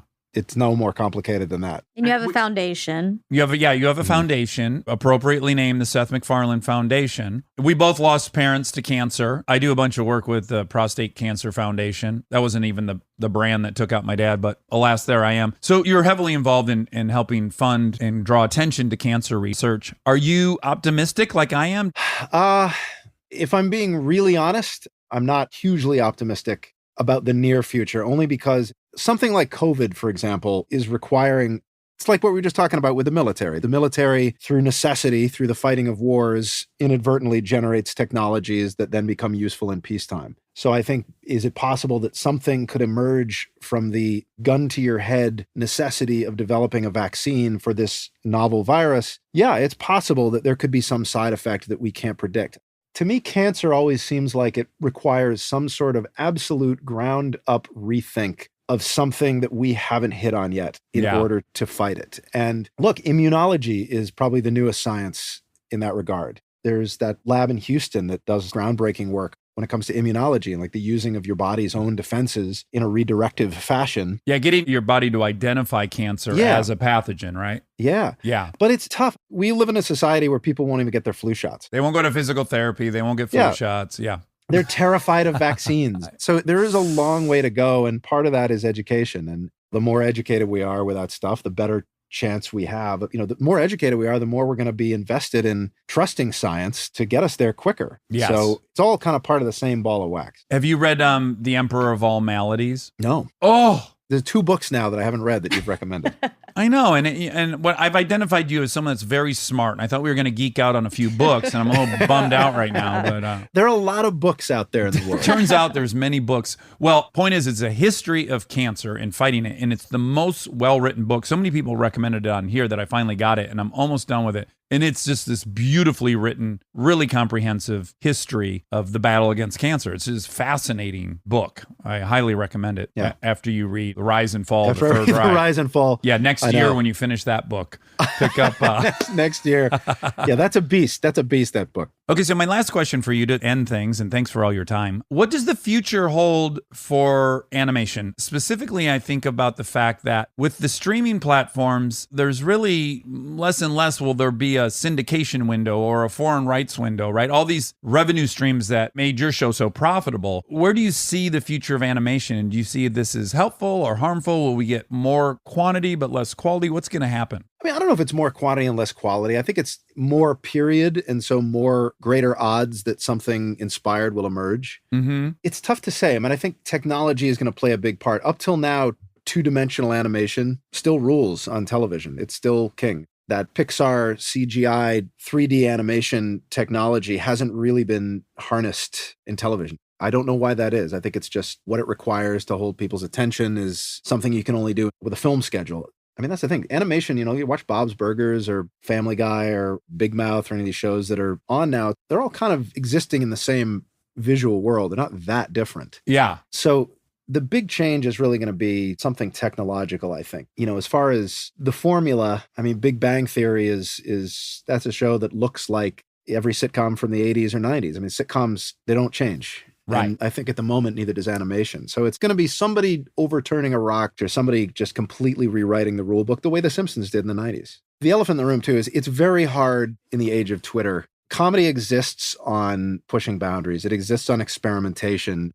I remember hearing that Dave Chappelle made people put their cell phones into a bowl when he was workshopping stand-up material, because if he told a joke that didn't fly, he wanted to know if it was too far over the line before the world saw it. Yes. And that's why you workshop things. And so, you know, animation historically is, certainly since The Simpsons, television animation, that's been its MO, is to dip your toe across that line and see where it is. And the only way to do it is to try it and see what sticks and what's too far. And I think now there is a lot less of an ability to separate fiction from reality. The number of people that I read online who watch Family Guy and think, oh, this must be who this guy is. And it's like, no, this is fiction. It's like saying, oh, Norman Lear must be a racist because Archie Bunker was a racist. No, it's a character. Right. It's not real. Or It's Vince not real. Gilligan is meth chef. I think that began with reality shows and became more pronounced with social media and then came to fruition with Trump. This haze of where does reality end and where does fiction begin? And I think that's one of the things that's really hurt comedy and made comedy kind of a challenge at this point, because who wants to, I mean, look, it's one of the reasons that I love doing the Orville. I'm not even taking that risk anymore. I'm writing sci-fi. I'm loving it. I don't have to worry about waking up. Oh, did that joke go too far? Am I going to be canceled on Twitter? Well, I think we share this, right? Because you also give money to a lot of free speech causes. And I think we're probably unique on the left because we're both big old fat liberals, right? Yeah. And yet I'm increasingly concerned, to your point, that should a show writer or creator be on Twitter and say something that somehow the whole empire goes down around that is a little troubling. It is troubling. And by the way, it gives centrists who we need to win this election, it gives us a bad name. Yeah. It just does. It makes it really hard. It's like, do we really want to give this up? Do we really want to come off like lunatics when we need these people to stop a much greater evil? And it's like, who has the energy? I can't ever remember being angry about anything that I've seen in fiction, that I've seen a fictional character utter. I don't ever remember getting angry. You know, I remember when the Supreme Court overturned the anti-gay marriage law, and that Kentucky county clerk, that Kim Davis, was denying people marriage licenses to same-sex couples. And I remember getting really mad about that because I was seeing an injustice perpetrated directly on a group of, like that really upset me because it was real. Yes, it's like a real yes, person doing yeah. something real. Real people suffering. This wasn't something that was in fiction. Oh, that's offensive. But no, it's a movie. It's a TV show. Now, some would make the argument, well, the power of television and the power of movies have the ability to influence cultural norms in a way that can't be understated. So you do have to acknowledge that responsibility, which is also valid. Yeah. So it's not as black and white as anybody paints it. It's a very nuanced thing, I think. Yes, and I would say one of the things I'm nervous about disappearing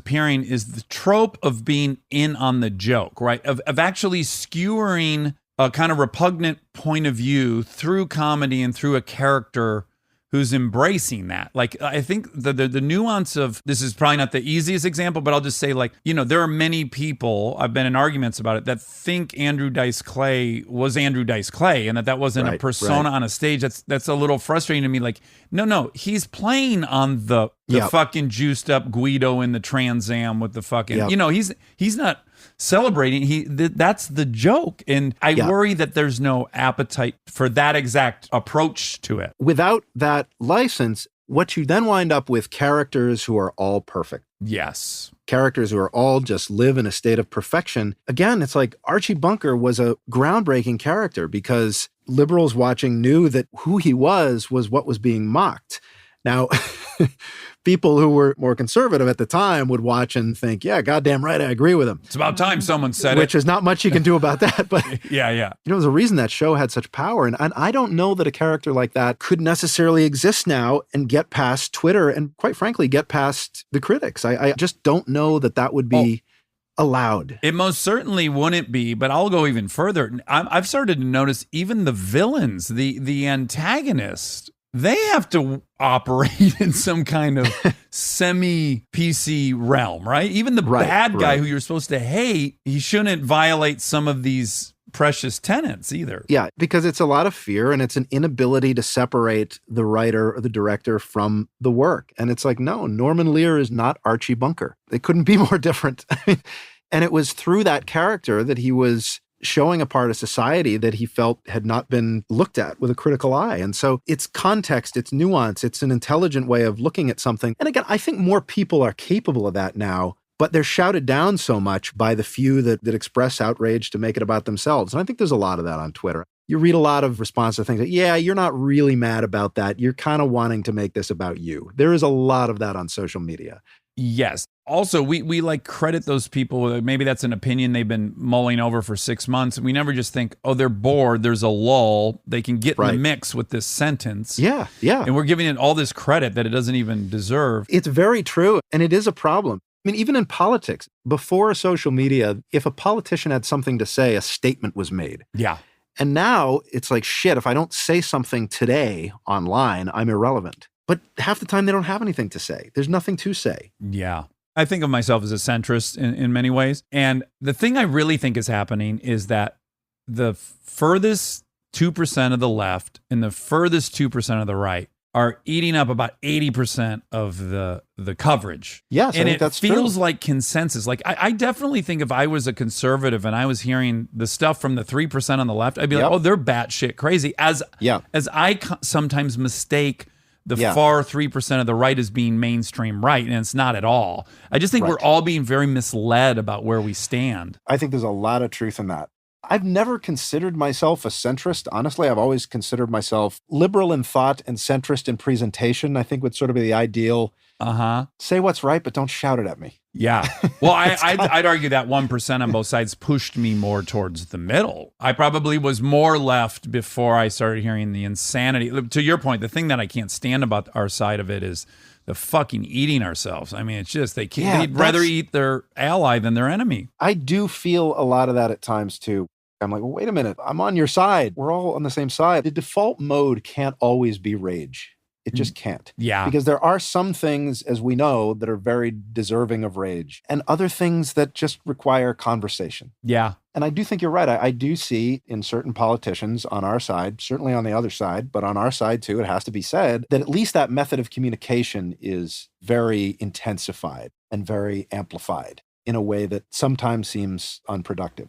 I still think at the moment there isn't really a comparison as far as when you average out the aggregate of behavior of both parties. At the moment, I don't really think there's a comparison. I think one has gone further into crazy town than the other.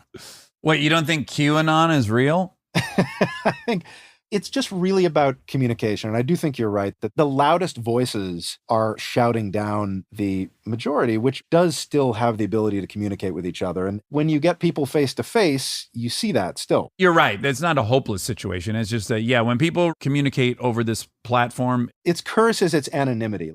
I have talked to a number of conservatives who I disagree with vehemently, but who I'm able to have a conversation with at least the hope that I can change their minds on some issues, or whether it works or not, you never know. But the communication has been just utterly decimated by these new technologies. So I don't have a fix for it. All right. Well, if you get one, will you come back on and tell us? Because we'd love to save the world. Sure, man.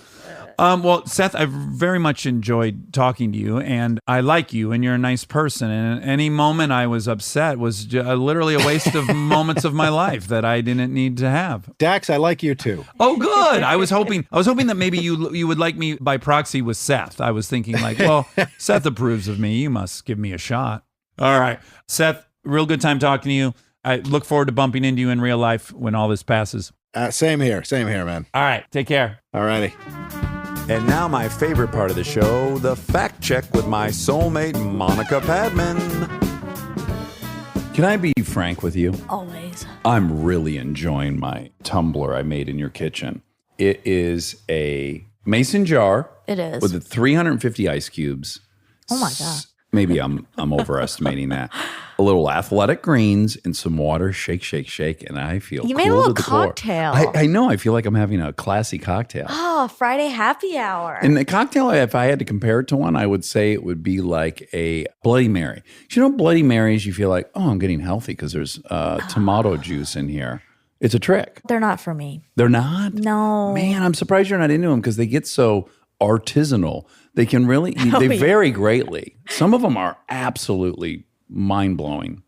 Why'd you blow that candle off? Because it's making it hotter in here? I thought maybe, and your foot was close to it. I don't think you and I have ever had such a gap in our internal temperatures than we have over this last week. Yeah. Because you're in a sweatshirt and long pants.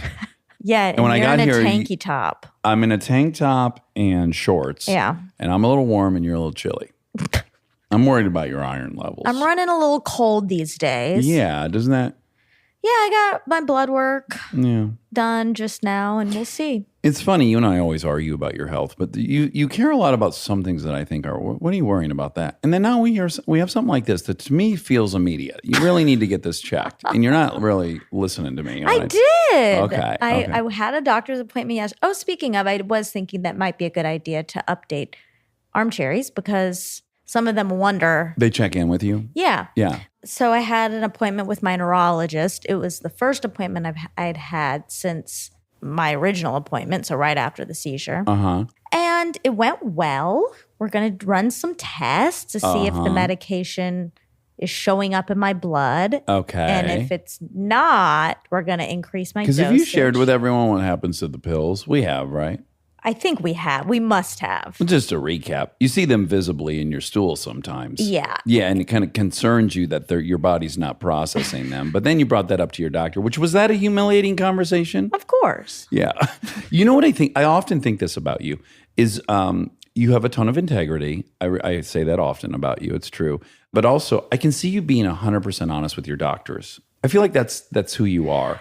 Oh. Are you? No. Oh, okay, Well, okay. I mean, I don't think any of us are 100% honest, No. but you seem like you're really honest with your doctors. Sometimes. I mean, Oh, fuck. Okay, I gotta be more careful. I don't want to stain your couch. no, I don't mind that. It's just the sound. I guess it's like Foley. We haven't done Foley in a while. Yeah, it's not misophonia. It's just like a really nice. I bet people are getting thirsty right now. I bet there's a Pavlovian response. They're salivating. It's like rocks. Okay. Okay. So like when you have to fill out the form about how much you drink and stuff, Oh. I always lie about that. You do. What do you, how much do you cut it by? Half? No, I just say like a couple drinks a week. Oh my God. Well, that's sometimes that's you meant true. to say a couple drinks nightly per week. No, that's just because of COVID. Oh, okay. Sometimes it's true. It's only a couple per week. You think you've had a week where you only drank two drinks? In my life? No, Yes. I'm saying within like the last 5 years. Yeah. Oh, okay. Yeah. Definitely. Great. Remember when we were playing Catan a lot? Mm-hmm. I wasn't drinking very much then. That's true. But I always remember there was always like, I felt like during that period, there was 2 nights a week where you and Jess went to mess hall. Right. So 2 nights Per a week. night. And I probably had 2 drinks there. Okay, so 4 drinks. Yeah, I just didn't know if it was ever 2. Because that really is just one day of having drinks for you. Right. I'm sure there's been a week. Absolutely. There's no question. Anyhow, so I lie about that. Uh-huh. But other than that, I am pretty honest because I want them to have all the information. Absolutely. Yeah. So the pills were in my stool. Mm-hmm. And that was scary because Yeah. I was like, are these getting. Just pass through undigested. I don't think I've actually told this on here because. You're embarrassed about looking at your stool. Yeah, I think but- every single human, A, does look at their stool, and B, you should look at your stool. Yeah. It's a great indicator of certain things. Right, exactly. If you have blood in your stool, it's time to go to the docky doc. Yeah. Did it ever cross your mind just to like hold off on pooping like for 4 days so that it would dissolve? Never. Okay. Yeah, that's impossible. I can't do that. Right. I go multiple times a day. I know. I'm so impressed with your movements. The fact that you had Monica spent the night for 2 nights this week because they were working on some plumbing issues above her apartment. Yep. So Monica will not, and this is with great frustration from Kristen and I, she will not poop in the main house. She goes down to the basement and goes pooty in the gym. That's right. And so you went at 6:30 in the morning. Your body, mind you, Monica wakes up around 9, right? Yeah. Yeah. Yep.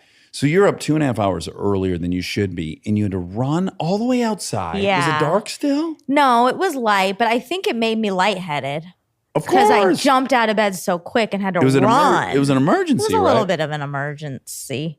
Anywho, she woke up at 6:30 in the morning, ran to the basement and unloaded. And I was like, girl, just go in the toilet. I know, but okay, I was staying in Delta's room Yeah. and I was nervous that she was going to come in to start school in like 5 minutes after the pootie drop. But that's 2 hours before the pootie drops. You just weren't No, I aware of didn't it at the know. time. I didn't know what time her school started. So I thought, what if 8:30. it started at 7 and it was 6:30? She would not care. Or were you more worried that the parent accompanying her to the Zoom would take a sniff? No, I just don't want anyone to take any sniff. What if it like went somehow through her Zoom? Like, what if she was like, ew, teacher, Miss Emma, it stinks in my room Miss Emma, Miss Padman went pooty in my toilet. and it stinks. And then all the kids laughed. They would laugh and they'd try to point at you, but you'd be nowhere around. So who would care? All to say, I could never wait 4 days. No. And I'm doing great. I'm doing just great. You're doing fantastic. We did a little medical housekeeping. Do you have any medical housekeeping? You had a medical issue. No, I'm doing really good. I think, in fact, I'm mad at myself. I've been meaning to send a text for like 2 days now. I've been wanting to send a text to my doctor, Dr. Ryan, about what a great job he did on my shoulder. I can just feel that he did it perfectly. Like everything's in alignment. There's no weird feelings with my tendons that they're not, get all that thing like at the perfect angle and everything. Yeah. I can't barely tell that he was in there. That's amazing. Yeah, it feels like a really successful surgery. Shout out to my doctor, too. His name is Dr. Sykes, and he's a neurologist, and he's really good. And neurologists study neurosis. Yeah. So let's just shout out to all our good doctors out there. Yeah, thanks for being doctors, man. Oh. I'm so grateful people dedicate that much of their life to something I know. to help us. Me too. Yeah. Oof. Seth MacFarlane. Seth, he said, Harold Ramis said, there's no joy in writing, but there's a great joy in having written. And then Seth was saying he didn't know if Harold like made that up or took it from someone. And the quote is, I hate writing. I love having written. And that's by Dorothy Parker. Oh. Yeah. Who's Dorothy Parker? I knew you were going to ask that. Oh, man. And I don't walked know. right. Oh, I thought you were going to like guilt me into I should know this prominent female writer. I did anticipate you asking that. Oh, and okay. I don't know. Okay. Okay. So Okay. you said that there's a guy who did an entire track of cartwheels. Oh, yeah. It's a guy who's got the record for, I want to say, most cartwheels in a minute Yes. or 2 minutes. But Yes, I looked did you it up. watch the fucking video? Yeah, on YouTube. You can watch it on YouTube. I'm like nervous for the guy. He's going so fast. Yeah, I'm afraid like he's going to get an aneurysm or something. He did 72 cartwheels in a minute. That's more than one a second. Yeah. That's crazy. That's crazy. You guys should look it up because it's pretty amazing. What should they search specifically? Cartwheel Record, cartwheels in a minute, cartwheels track, record? Okay. lots of things, lots of Okay. options. His name is Jabbar Ali. It's a strong name, Jabbar. Yeah, that's my your son's name. son's name. Yeah. Tyree. I follow him on Instagram. It's so wild to see him turn into a man. How old is he now? I'm sure I'll get it wrong, but he appears to be like 17 or something. He's a good looking man. Yeah, it's so wild. I've more and more thought that I should be in touch with him more because I was a part of his childhood. I always thought about this. I was like, for me, this is 6 years out of, at the time, 35 years of my life. It's just way less significant. But he spent like a lot of his formative childhood on that set with And you were me. his daddy. And I really loved acting with him. It was so fun. Were his parents on set a lot? Yes, primarily his mother, and she's just lovely. But his mom and dad are lovely. But I mostly was around the mom a lot. He was so cute on that show. Impossibly cute. Oof. Yeah, there's no way that would have been my son. No, I think they did a really good job. Really? He does look like he could be a combo of you and Joy. Yeah, I guess maybe Joy's looks just lifted everything up. I mean, she was a professional model. Yeah. She's so beautiful. She is so beautiful. Yeah. Oh my God. More Foley. Oh, we could update everyone that I'm on day 4 of No Dip. Yes, let's do that. Yeah, day 4 of No Dip. That you had your sobriety birthday and you have 16 years. In a few weeks, I'll have 15 years off cigarettes. Oh my gosh. And I've got 4 days off dip.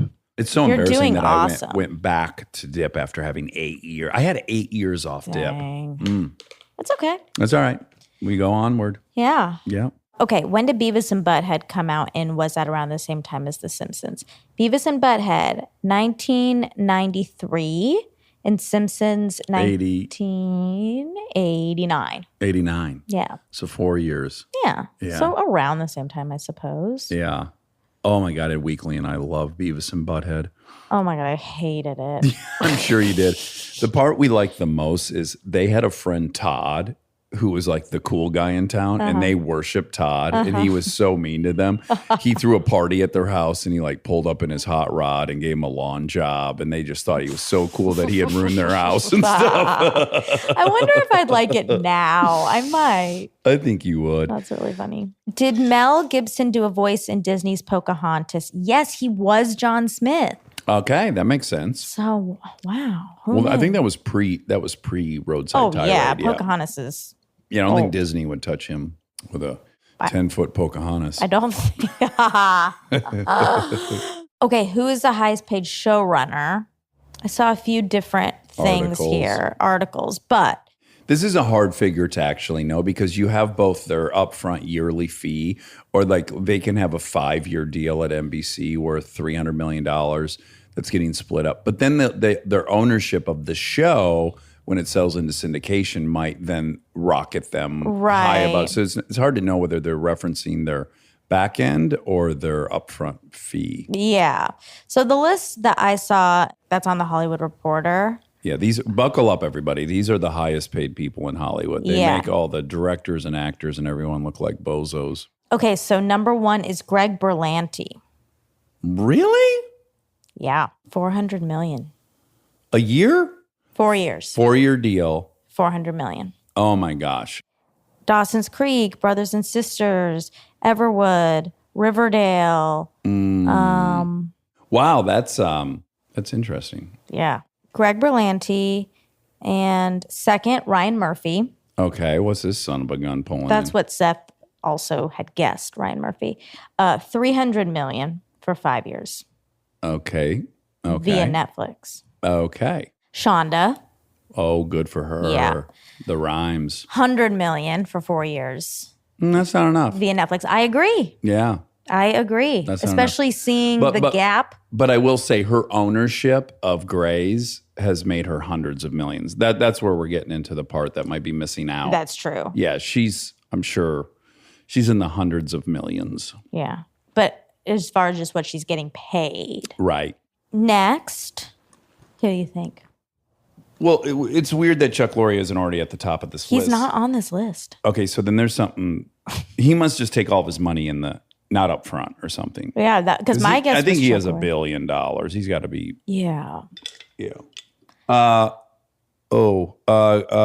Scher? Yeah. Yeah. Mike. What does it say? It says 125 for 5 years at Universal. Good for Mike. Yeah.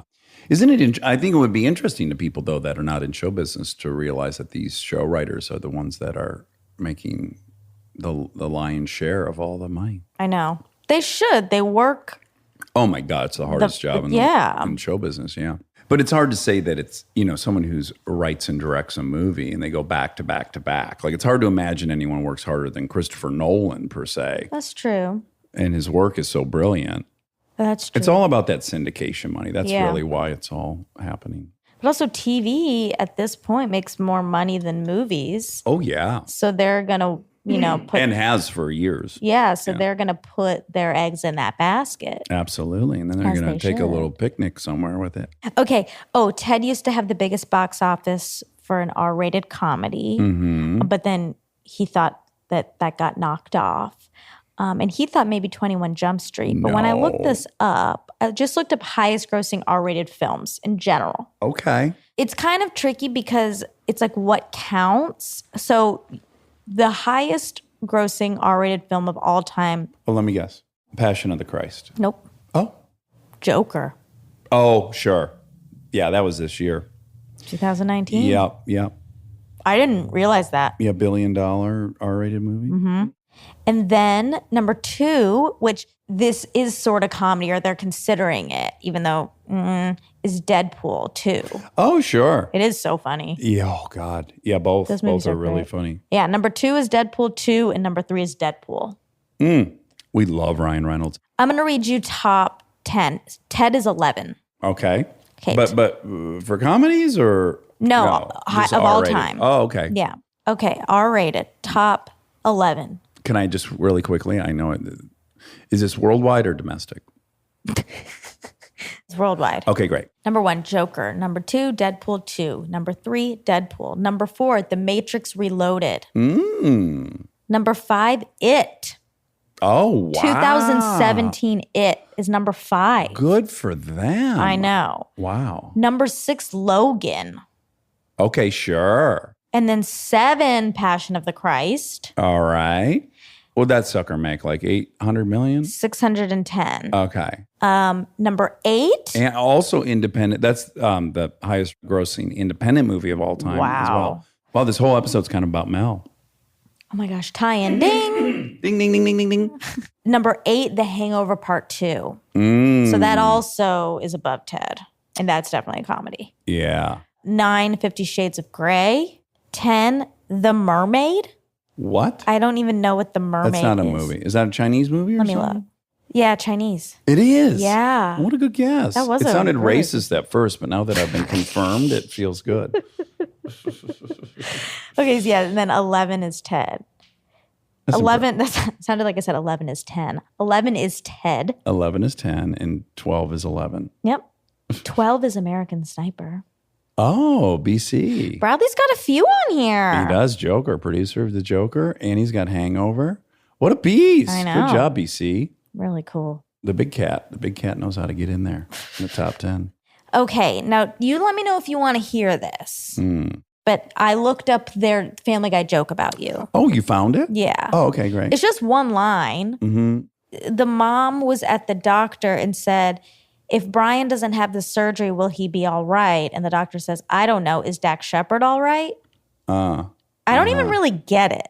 Well, it just means that it went bad for me somehow and whatever outcome know, of my but- surgery. And yeah, I don't know. What surgery? I don't know. I don't think that's even that funny or, I mean, obviously it's not funny, but it's not even that like precise of a joke. Doesn't really make sense. No, it is. It's neat though, the idea that a doctor would reference me at some point in a discussion about outcome.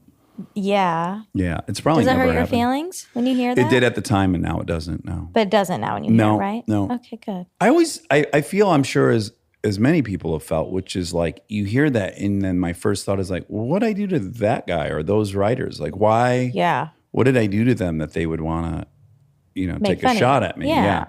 But now I'm of the opinion that it's to be grateful for because, as I said, you can say Dax Shepard on TV and people are like, who the fuck? That Yeah, there's- they know. Yeah, Yeah. I'm trying to see the glass half full aspect of it now. Yeah.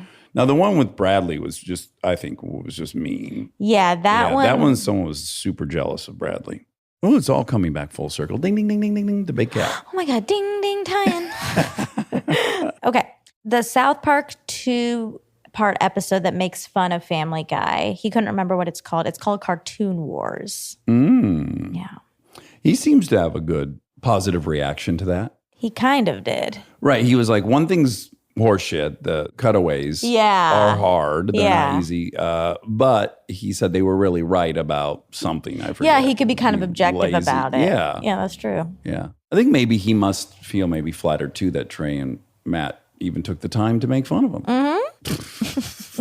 So Emperor of All Maladies, his name is Siddhartha Mukherjee. Mukherjee. Yeah. And that's it. That was all? That's all for Seth. Those were all fun facts because they were like about money. How much things made, how much people got paid. Yeah, you love that. I Ding, do. ding, ding, Ding, tie-in. tie-in, money. Ding, ding, ding, ding, ding, ding, ding, ding, ding. I love you. Love you.